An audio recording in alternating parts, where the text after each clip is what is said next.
अस्सलाम वालेकुम फ्रेंड्स, आज हमारा लेक्चर है मैटर कि मैटर किसे कहते हैं, मैटर क्या होता है। ठीक है, फर्स्ट ऑफ ऑल हम देखेंगे मैटर क्या होता है। Matter is anything that has mass and वो occupy space is called matter. कोई भी चीज़ इसका मास हो और वो वॉल्यूम जो है उसका हो तो उसे हम मैटर कहते हैं। फॉर एग्जांपल जैसा कि ये पेन है, ठीक है ना, इसका कुछ ना कुछ मास भी है, इसका कुछ ना कुछ वॉल्यूम भी है, तो ये मैटर है। ठीक है, फॉर एग्जांपल हमारे पास मोबाइल है, वो भी उसका भी कुछ ना कुछ मास है, कुछ ना कुछ वॉल्यूम है, तो वो भी मैटर है। कोई ईंट हो, ईंट जगह भी घेरती है, उसका वॉल्यूम भी है और उसका मास भी है, उसका वेट भी है, तो वो मैटर है। ठीक है ना, तो ठीक है, everything around us is matter. हमारे जो भी चीज़ें हैं मोस्टली वो है मैटर। ठीक है, सबसे पहले क्या है, फॉर एग्जांपल स्टोन। अगर आपको मैं पत्थर की एग्जांपल दूँ तो पत्थर का कुछ ना कुछ वज़न भी होता है, कुछ ना कुछ मास भी होता है, तो ये मैटर है। अगर हम पानी की बात करें तो पानी का भी वेट होता है, पानी का वज़न भी होता है, वो जगह भी घेरता है। ठीक है ना, तो वो भी मैटर है। हमारे इर्द गिर्द बहुत सी चीज़ें हैं जो वो है मैटर है। Everything around us is matter. हमारे इर्द गिर्द तकरीबन जो भी चीज़ें हैं वो मैटर है। फॉर एग्जाम्पल अगर इसमें मैटर की एग्जाम्पल देनी चाहें, chair is a matter, TV is a matter, mobile is a matter, desk is a matter. Because ये तमाम चीज़ें जगह भी घेरती हैं। इनको अगर हम कहीं जगह पे रखें तो टीवी हम कहते हैं तंग जगह पे हम टीवी नहीं रख रहे। मोबाइल जैसे जो चीज़ जिसका जितना वेट है, जितना जिसका वॉल्यूम है, उसको उतनी ही जगह देते हैं। जैसे कि फॉर एग्जाम्पल बेड, ठीक है, फॉर एग्जाम्पल सोफ़ा। ये जब जितनी भी चीज़ें हैं इनका वेट भी है और इनका वॉल्यूम भी है। ठीक है, जिसका वेट ज़्यादा, जिसका वॉल्यूम ज़्यादा, वो ज़्यादा जगह घेरता है। जैसा कि टीवी कम जगह घेरता है, इसका वॉल्यूम कम है, और इसके निस्बत अगर हम बेड को देखें तो बेड का वज़न भी ज़्यादा है, उसका वॉल्यूम भी ज़्यादा है, तो वो है मैटर। ठीक है, इज़ एयर मैटर? क्या क्या एयर मैटर है? Yes, air is a matter because it has mass and volume. ठीक है, अब मैंने आपको बता दिया कि हवा मैटर है, उसका मास भी होता है, वॉल्यूम भी। अब आप सोचोगे ये कैसे बताया है, तो इसको हम करते हैं प्रूव। फॉर एग्जांपल हमारे पास एक फुटबॉल है जो डिफ्लेटेड है, जो कि ये फुटबॉल जो है इसमें हवा नहीं है। ठीक है ना, ये जो है इसमें हवा नहीं है, इसकी हवा निकली हुई है। हम इसे करते हैं वज़न, इसका वेट आया 50 ग्राम। ठीक है, फॉर एग्जांपल। ठीक है, और इसमें अगर और जो है इसको हम किसी भी जगह पर जो है इसे मोल्ड करके, फोल्ड करके जो है कहते हैं ना कि जैसे शॉपर की तरह ऐसे कुछ मुछ करके इसे हम रख देते हैं। ठीक है ना, तो ये बैग में आ जाएगी, किसी कंटेनर में, किसी भी जगह पे जहाँ कम जगह हो हमने इसे रखना हो तो ये वहाँ पे आराम से आ जाएगी। ठीक है, क्योंकि इसका वॉल्यूम कम है, इसमें जो है इसका वेट भी कम है। लेकिन अगर इसमें हम हवा भर देते हैं तो ये तो फुल बॉल की तरह हो गई।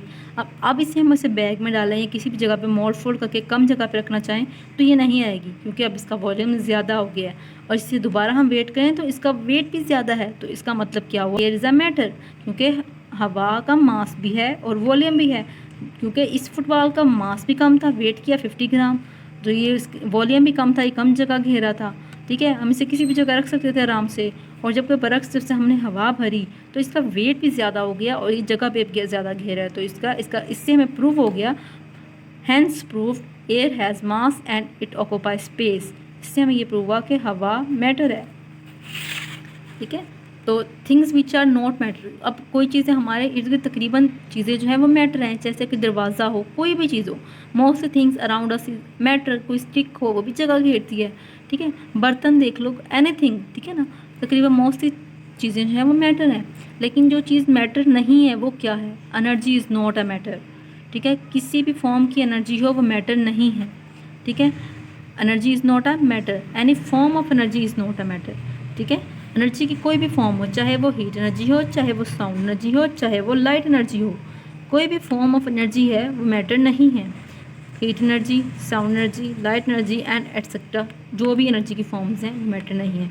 एनर्जी तो वेव है, एनर्जी तो वेव की फॉर्म में ट्रांसफ़र करती है, एनर्जी हमें दिखाई नहीं दे रही होती। ठीक है ना, तो energy is not a matter. Energy का मास और वॉल्यूम नहीं है, एनर्जी तो हमें नज़र ही नहीं आती, तो एनर्जी इज़ अ वेव। ठीक है, that's energy is not a matter. Energy is like a wave. ठीक है, जनरल कैरेक्टरिस्टिक। अब मैटर के कुछ कैरेक्टरिस्टिक्स होते हैं। ठीक है, कुछ खसूसियात हैं जो मैटर की हैं। ठीक है, मैटर, जो भी चीज़ मैटर होगी उसका मास भी होगा, उसका वॉल्यूम भी होगा। ठीक है ना, उसका इनर्शिया भी होगा, वो ग्रेविटी से अट्रैक्ट भी कर देगा, और जो है उसका लॉ ऑफ कंजर्व मास भी होगा। फर्स्ट ऑफ ऑल हम देखते हैं मास क्या है। ठीक है, अब mass is the amount of matter present the body. अब किसी भी बॉडी में जो मैटर की अमाउंट है वो उसका मास है। ठीक है, प्रेजेंट जो होती है, जैसे कि फॉर एग्जांपल यहाँ पे एक आदमी है मोटा सा और एक आदमी है पतला सा, जो है स्मार्ट वन, उसमें अमाउंट ऑफ मास कम है, उसका वेट कम है, ठीक है ना, और जो मोटा है उसका वज़न ज़्यादा है, तो उसमें उसमें जो है अमाउंट ऑफ मैटर जो है मोटा है, उसमें अमाउंट ऑफ मैटर ज़्यादा है, और जो स्मार्ट पर्सन है उसमें amount of matter come present है, दैट्स वाई उसका वेट भी कम है, उसका मास भी कम है। Mass is the amount of matter present the body and every matter has मास। कोई भी मैटर उसका मास होता है, जैसे ये पेन है, इसका मास है, ठीक है, इसका कुछ ना कुछ, हाँ इसका मास कम है बट इसका कुछ ना कुछ मास है तो सही ना। अदरवाइज़ जो हम इसकी जगह, इसके कंपैरिजन हम अगर देखें कि हमारे पास जो है वो डस्टर है, डस्टर का भी मास है लेकिन इससे वो थोड़ा ज़्यादा होगा। अगर हम देखें नोटबुक, अगर हम देखें बेड, तो उसका भी मास है बट उसका मास ज़्यादा है और इसका पेन का कम है। इसका मतलब ये नहीं कि इसका मास नहीं है। एवरी मैटर हैज़ मास, चाहे वो कम हो चाहे वो ज़्यादा हो। Volume, space occupied by matter is called its volume. जो भी स्पेस ये मैटर ऑक्यूपाई करता है उससे उसका वॉल्यूम कहते हैं। जैसा कि देखा जाए,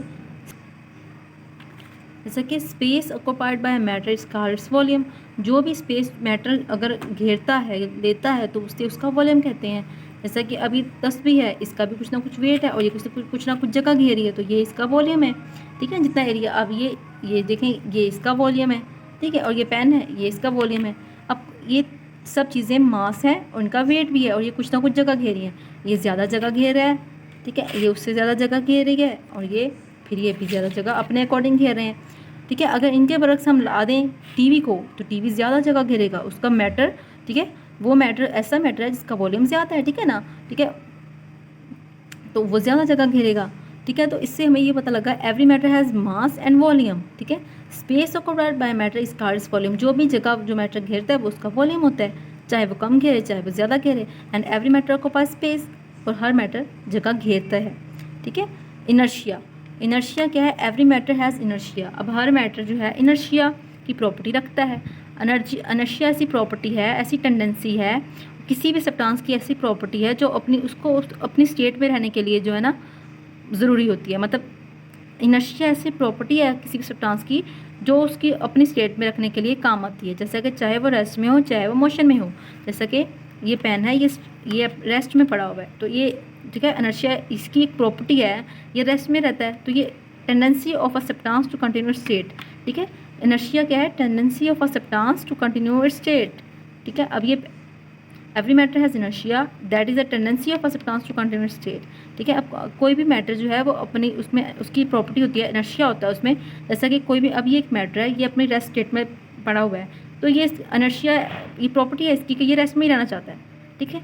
और अगर मैं इसे मूव कर रही हूँ तो ठीक है, ये इसकी प्रॉपर्टी है, ये कैसा इनर्शिया कि इसकी प्रॉपर्टी है, ये मूव करना चाहता है। जैसे कि फॉर एग्जांपल कार अगर हम कह लें, मतलब कोई कहते हैं ना जो जैसे रहना चाहता है उसे वैसे रहने दो, तो इनर्शिया वो प्रॉपर्टी है जो कोई भी चीज़ को, किसी भी मैटर को उसकी उस फॉर्म में, उस प्रॉपर्टी में रहने देती है। उसकी वो टेंडेंसी है, वो उसको स्टेट को कंटिन्यू रखना चाहती है। जैसे कि कोई चीज़ मूव कर रही है तो उसे मूव करने में रहने देती है, अगर कोई चीज़ रेस्ट में है तो वो उसको रेस्ट में, ठीक है। जैसे कि for example cup on a table, अगर कोई कप टेबल पे पड़ा हुआ है तो वो उसकी स्टेट है, ठीक है ना, उसकी इनर्शिया है, उसकी टेंडेंसी है कि वो रेस्ट में पड़ा हुआ है, ठीक है, उससे कोई तंग नहीं करा हुआ, रेस्ट में रहने दो। अगर दूसरा पेंडुलम है फॉर एग्जांपल, तो पेंडुलम मूव कर रहा है तो वो उसकी प्रॉपर्टी है कि मूव करना चाहता है, उसका इनर्शिया, उसकी टेंडेंसी है कि वो स्टेट में रहना चाहता है, मूवमेंट की स्टेट में रहना चाहता है, तो वो है इससे मूव कर रहा है। कप रेस्ट की स्टेट में रहना चाहता है, पेंडुलम मूवमेंट की स्टेट में रहना चाहता है, तो ये इनकी टेंडेंसी है इन सब्सटेंसेस की अपनी स्टेट में रहने के लिए, चाहे वो रेस्ट की स्टेट हो चाहे वो मूवमेंट की स्टेट हो, ठीक है ना। अब आ जाते हैं ग्रेविटी की तरफ, ठीक है। अब आ जाते हैं ग्रेविटी की तरफ। ग्रेविटी क्या है? ग्रेविटी एक ऐसी कशिश है, ऐसी कुव्वत है जो ज़मीन की होती है, जो चीज़ों को अट्रैक्ट करती है, ठीक है ना। कुव्वत कशिश अर्थ, ठीक है ना, उसे हम ग्रेविटी कहते हैं, ठीक है।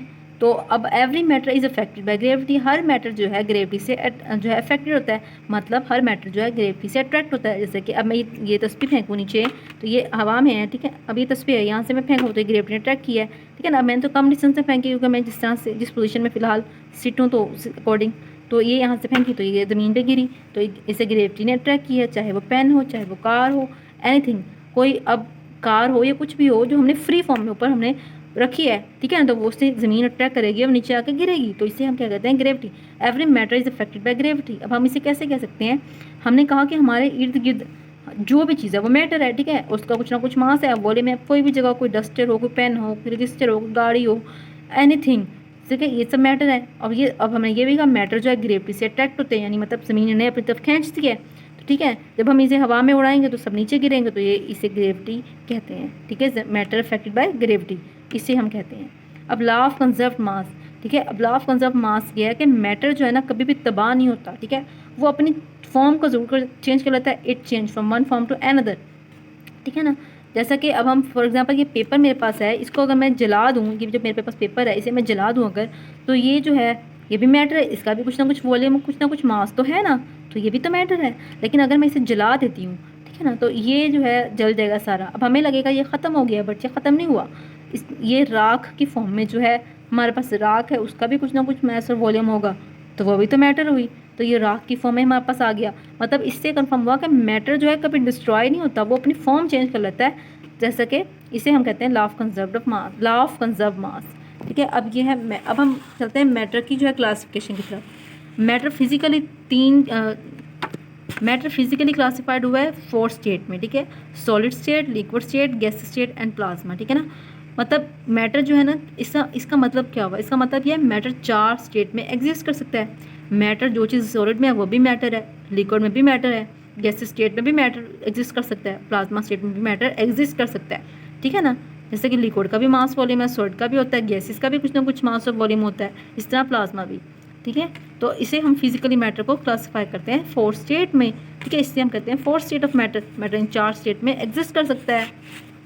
अब केमिकल क्लासिफिकेशन ऑफ मैटर। अब मैटर जो केमिकली है ना 2 ब्रांचेस में क्लासिफाइड हुआ है, एक होता है मिक्सचर और एक होता है प्योर सब्सटेंसेस। ठीक है, तो मैटर जो है केमिकली 2 ब्रांचेस में क्लासिफाई होता है, डिवाइड होता है, एक होता है प्योर सब्सटेंसेस, दूसरा है मिक्सचर। ठीक है, अब मिक्सचर फर्दर क्लासिफाइड हुआ है 2 ब्रांचेस में, एक है होमोजीनियस मिक्सचर, दूसरा है हेट्रोजीनियस मिक्सचर। और इसी तरह प्योर सब्सटेंसेस भी क्लासिफाई हुए हैं 2 ब्रांचेस में, एक है एलिमेंट, एक है कंपाउंड। ठीक है, same atoms combine and form elements. ठीक है, जब कोई भी एटम्स सेम एटम्स कंबाइन होते हैं तो वो एलिमेंट्स फॉर्म करते हैं। अब हमें कैसे पता लगेगा, सबसे पहले हमें पता होना चाहिए एटम क्या है। हम कहते हैं atom is the smallest particle of universe. मतलब जैसा कि ये पेन मिला है, इसमें काफ़ी छोटे पार्टिकल्स मिले होंगे तब जाकर ये पेन मिला है, तो ये एटम है। जैसे कि फॉर एग्जांपल मैं आपको समझाना चाहूँ एटम्स किसे कहते हैं। जैसे हम एक घर बनाते हैं तो वो घर कितना बड़ा होता है, समझो वो मैटर है, उसका मास भी है, उसका वॉल्यूम भी है, लेकिन वो बना किससे है। वो एक ईंट को अगर हम एक एटम कंसीडर करें, घर का छोटा पार्टिकल क्या है, ईंट। एक ईंट एक एटम है जो स्मॉलेस्ट पार्टिकल है, जो मिलते गए तो हमारे पास क्या बन गया, घर बन गया। इसी तरह अगर हम ईंट में देखें, ईंट में भी काफ़ी स्मॉलेस्ट पार्टिकल्स छोटे ज़रात होंगे, वो उसके एटम्स हैं, वो काफ़ी सारे एटम्स मिले तो मैटर बन गया। तो जब वो कहते हैं ना सेम एटम्स कंबाइन, हमने सेम एटम्स लिए, मतलब हम एटम किसे कंसिडर कर रहे हैं, एक ईंट को, तो हमने एक ईंट ली, दूसरी ईंट ली, हमने सभी ईंटें ली हैं। हमने ये नहीं किया कि हमने एक ईंट ले ली, एक पत्थर ले लिया, एक लकड़ी ले ली, तो हमें डिफरेंट एटम्स नहीं लिए, हमने सेम एटम्स लिए जो कंबाइन हुए और उन्हें एलिमेंट फॉर्म किया। Same atoms combine and form element. Element उसे कहते हैं जब सेम एटम्स कंबाइन हो तो फिर वो होता है एलिमेंट। मतलब अगर एल्युमिनियम के एटम है तो सारे एल्युमिनियम के एटम्स हैं। ठीक है, जैसे एल्युमिनियम शीट होती है तो उसमें सब एल्युमिनियम के एटम्स हैं। अगर कॉपर है तो कॉपर के सारे एलिमेंट्स हैं, मतलब सारे एटम जो है, ये एक एटम, एक एटम, एक एटम, एक एटम, सब एटम मिलकर क्या बन गए। ठीक है, ये बन गया एलिमेंट। सब एटम सेम है, एक ही जो है। ठीक है, तो सारे एटम्स जो है सेम है, जैसे एल्युमिनियम एल्युमिनियम एल्युमिनियम, काफ़ी सारे एल्युमिनियम के एटम मिल गए तो उन्होंने बना दिया एक एलिमेंट। मतलब सेम एटम जो है कंबाइन होते हैं तो एलिमेंट बनता है। जैसे कि ईंट, हमने सारी ईंटें सेम है, ठीक है ना, एक ईंट, 2 ईंट सब एक जैसी हैं, तो उनसे मिलकर हमने बना दिया जो है घर। तुम्हारा जो है वो हमारी एलिमेंट है क्योंकि सेम है। ठीक है, अगर हमारे पास एक ईंट होती, एक पत्थर होता, एक कुछ और होता, तो फिर वो एलिमेंट ना होता। एलिमेंट वो होता है जो सेम एटम से मिलकर बने। जैसे aluminium sheet for example, aluminium sheet. ठीक है, एल्युमिनियम शीट जो होती है वो सब एल्युमिनियम के एटम से मिलकर बनी होती है। उसमें सारे जो एटम होते हैं वो एल्युमिनियम के होते हैं, तो वो सेम एटम्स होते हैं जो कंबाइन करते हैं और एलिमेंट को फॉर्म कर देते हैं। दूसरी तरफ है कंपाउंड। कंपाउंड किसे कहते हैं, अब कंपाउंड होते हैं different atoms combine, chemically they form compound. ठीक है, अब कंपाउंड उसे कहते हैं जब कोई डिफरेंट एटम्स हो। ठीक है, अब एक एटम हो हाइड्रोजन का हो गया। अब पानी देखें, फॉर एग्जांपल पानी का फॉर्मूला सबको पता है H2O। ठीक है, H2O पानी को, वाटर को कहते हैं H2O। ठीक, ऑक्सीजन डिफरेंट है, हाइड्रोजन डिफरेंट है। ठीक है ना, ठीक है, ये अलग अलग एटम हो गए, ये एक एटम तो नहीं है ना। यहाँ सारे हाइड्रोजन के एटम होते कि सारे ऑक्सीजन के एटम होते, तो ये होता सेम एटम्स, लेकिन हाइड्रोजन और एटम है, ऑक्सीजन और एटम है। इसके इलेक्ट्रॉन्स का एटॉमिक नंबर, इसका एटॉमिक नंबर और है, इसकी प्रॉपर्टीज़ और है, इसका ग्रुप नंबर और है, और हाइड्रोजन का भी एटॉमिक नंबर और है, और इसकी जो है प्रॉपर्टीज़ अलग और हैं। तो ये डिफरेंट एटम्स कंबाइन किए, जब हाइड्रोजन और जो है जब हाइड्रोजन एंड ऑक्सीजन दो डिफरेंट एटम कंबाइन किए, ठीक है, केमिकली कंबाइन किए, तो इन्होंने कंपाउंड फॉर्म कर दिया। जैसे कि Na पॉजिटिव है, इसकी ये पॉजिटिव है, ये कैटाइन फॉर्म करता है, Cl नेगेटिव है, ये जो है अनाइन फॉर्म करता है, ये इलेक्ट्रोनेगेटिव है, ये इलेक्ट्रोपॉजिटिव है। अब ये अलग एटम है, ये अलग एटम है, इसकी क्वालिटी खसूसियात अलग है। जैसा कि फॉर एग्जांपल जो है ये ऑपोजिट पर्सन है, ठीक है, ये एक पर्सन है पॉजिटिव है, ये एक पर्सन नेगेटिव है। अब दोनों की अलग अलग खसूसियात हैं, अलग अलग क्वालिटीज़ हैं, अलग अलग पर्सनैलिटीज़ हैं, ठीक है। अगर ये दोनों कंबाइन हो जाएँ, ठीक है, केमिकली, तो ये कंपाउंड फॉर्म करते हैं, जैसे कि NaCl पॉजिटिव, HCl नेगेटिव।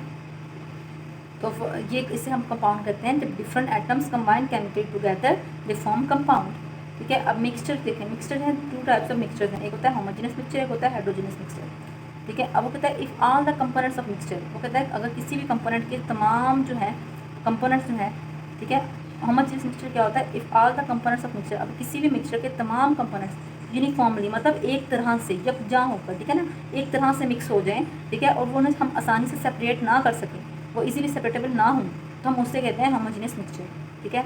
जैसा कि फॉर एग्जांपल हमने पानी लिया, पानी में हमने जो है शुगर डिजोल्व कर ली, शुगर को अच्छी तरह हमने डिजोल्व कर लिया। अब हम पानी में से क्या शुगर अलग कर सकते हैं, हम उसे सेपरेट कर सकते हैं। अब जो है शुगर और वाटर के जो कंपोनेंट्स हैं वो यूनिफॉर्मली मिक्स हो गए हैं, ठीक है, एक जैसे हो गए। अब हम कोई देख के अगर हमें पता ना हो कि हमने इसमें शुगर डिजोल्व किया है, तो हमें पता नहीं लगेगा देखने से कि हमने इसमें कुछ डिजोल्व किया, हम समझेंगे ये वाटर ही है अकेला, तो वो एक जैसे मिक्स हो गए, हमें पता ही नहीं लग रहा कौन सी शुगर है कौन सा वाटर है, एक ही सोल्यूशन है, ठीक है ना। हम उसे सेपरेट नहीं कर सकते, तो ये होमोजेनियस मिक्सचर है, ठीक है। अगर हम जो है इसी तरह साल्ट डिजोल्व कर लें, या फिर कोक की बोतल लेते हैं, कोक की बोतल में जो है काफ़ी सारे पार्टिकल्स, उसमें वाटर भी है, लेकिन हमें देखने से तो कोक ही लगती है, हमें नहीं पता कि उसमें कौन कौन से कंपोनेंट्स हैं, हम उसे कैसे मिक्स कर सकते हैं, कैसे वाटर उसमें से अलग कर सकते हैं, उसमें पानी है भी या नहीं, हमें कुछ नहीं पता, ठीक है ना। लेकिन उसमें वाटर है, तो वो जो है वो होमोजेनियस मिक्स है, सब कुछ यकजा होकर एक तरह से सब कंपोनेंट्स मिक्स हैं यूनिफॉर्मली, तो वो होमोजेनियस मिक्सचर है। उसके बरक्स हेटेरोजेनियस मिक्सचर होता है if all components of mixture are not uniformly mixed and can be separated.